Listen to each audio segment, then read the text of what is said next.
is my attempt at looking at what are the cheapest universities in the whole world for international students. Sometimes, and I really want to explain it because cheap is relative. To one person, cheap may be a particular amount, to another person, cheap may be what am I getting in return for this amount of money that I am going to spend. So we're not just going to talk about, okay, for example, cheap means $0, but cheap is like what is relatively affordable based off of what you are going to be getting. Let me put this out there. And here we have the top universities at the glance. We have University of Würzburg, Burgundy. Let's just put it in categories. You have the tuition-free European model. Then you have the Eastern model, European model powerhouses. We have universities in North America, and then we have the career researches, and we are going to look into all of them. So let us begin with our first one here. We have the European advantage, which is minimal fees but historic privilege, and this is Germany and France. So here we have the University of Würzburg in Germany. The QS ranking here is 416, and the tuition is zero. And then one thing you have to note is German proficiency is often required for undergraduates. Well, for undergrads. Postgrads, not really. All right, let's go to France. You have the University of Burgundy. So the location is Dijon wine region. Wine region. Sounds nice. Wine region. Alrighty, let us focus. We have the national fees is 170 euro annually. And then the English Masters is 1,500 to 4,000 euro. And the motivation letters are critical. But national fee is 170 euro, which means that if you speak French, you can study for 170 euro. I wonder, each time I always wonder, when they charge this limited amount in tuition fees, how are they able to balance the other things that takes to run a university? A university is difficult to run. It is not easy to run a university. So when I'm just like, this looks really, really cheap. Like, how is this happening? Anywho, that is not my problem to worry about. My problem is to tell you all about these universities. So let us move on. We have Eastern Europe. All right, you guys, I'm just going to take a minute here to tell you all about my database. My database has everything you need in order to succeed in your goals of studying abroad.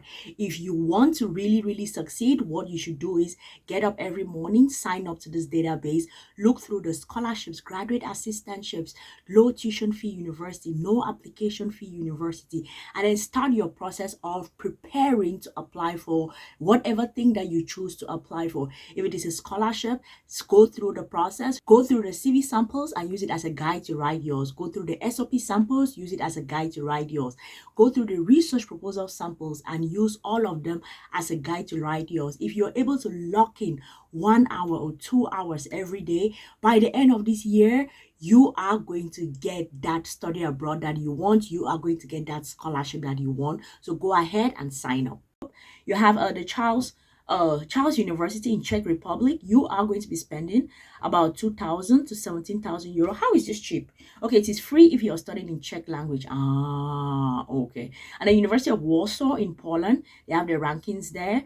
And then the cost is about 2,000 to 4,000 euro, which is the average for English programs. And then the application fee is about 20 euro. Okay.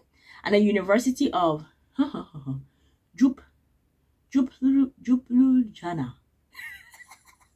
Ljubljana.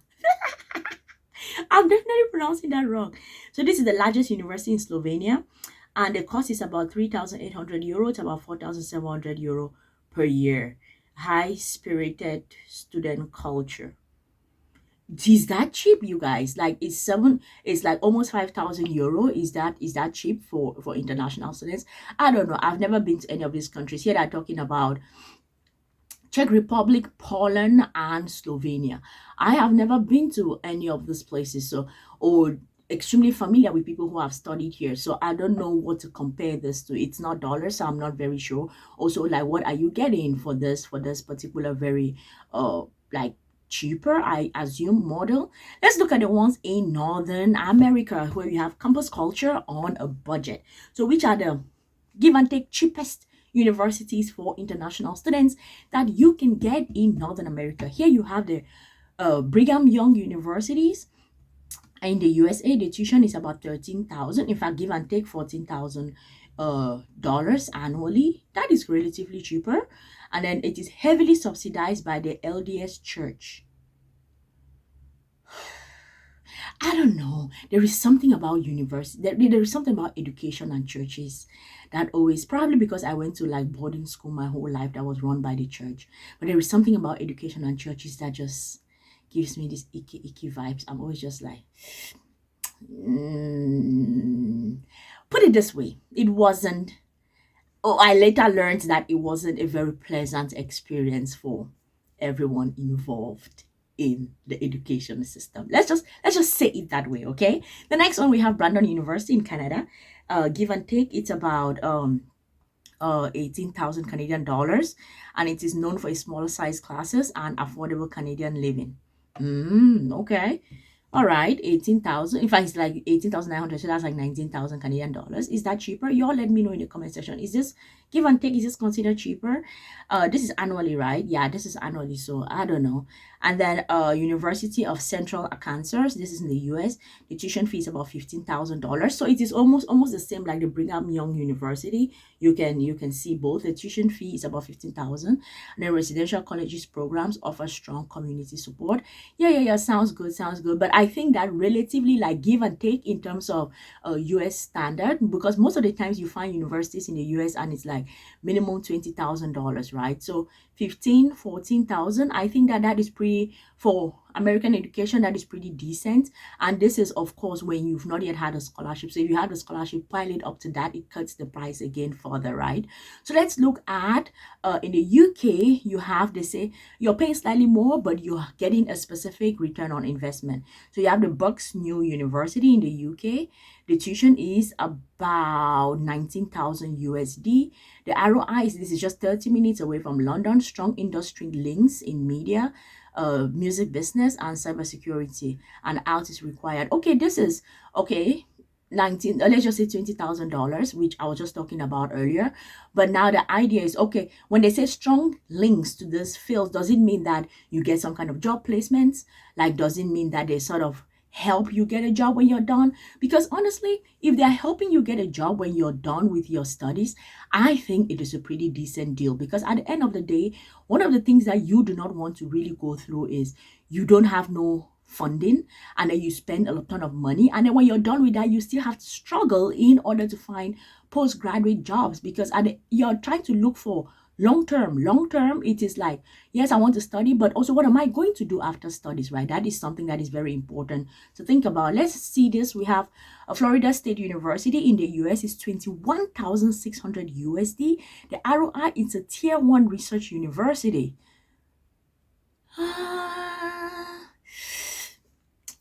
I'm going to take the one that helps you get a job when you're done. Yeah, a tier 1 research university. Yeah, that sounds nice. But at the end of the day, what does it really do for you? Okay, you get experience doing research, and what happens after that? What happens? Probably it's just my developing country mentality of thinking about it, but maybe someone who is like a research person will be like, oh my god, that's an amazing deal. I am not very sure, but because when I just look at it, I'm just like, you have to offer me more. You really have to offer me more. Give me a pathway to job hunting, like linking me to industries. I'm like, yes, count me in, I'll pay, because I'm going to actually have a good return on that investment. So let's look at the real cost here. Visa officers calculate the total cost of attendance. So of course you're looking at like books is important, housing and meals is important, tuition is important. So yes, with all of this, you have one of the things to think about is that, yeah, we are talking about this tuition, like cheaper tuition fee, like more affordable tuition fee universities all around the world. But it's important to think about also the living cost in these countries, because you may pay this like tuition wise, you may pay this something that is like relatively cheaper, but maybe the other things, aspects of life in that country is very difficult, and then you're like, that was probably not a very good choice to make. Okay, so you have to think about that. So let's talk about your roadmap. So step 1, choose model 1. You can choose tuition free in Europe, or you can choose campus experience in North America. Which one are you going to choose? I say tuition free in Europe. The second one, you have to calculate the tuition plus housing plus insurance plus travel. Yes, that is actually really looking at the real cost of everything. And then the paperwork, transcripts, outs, passports, everything. You have to prepare all of the paperwork. You can, like, that is extremely important. And then you can now apply also for scholarships. So yes, just as I was saying before, yes, you have this whole price about how much you are going to be spending, but at the same time, you have this cheap amount, and then if they have some scholarship, you throw it on top of that, then it probably cuts that amount by either 3/4 or by half, and then you are really spending way less. Thank you guys so much for watching. I hope that this was helpful. Please do well to share this with a friend, a brother, a sister, an auntie, an uncle, anyone that you think that this is going to help. Do well to like the video. Let me know in the comment section, what did you think? Subscribe here. I am going to see you all in the next one. Peace.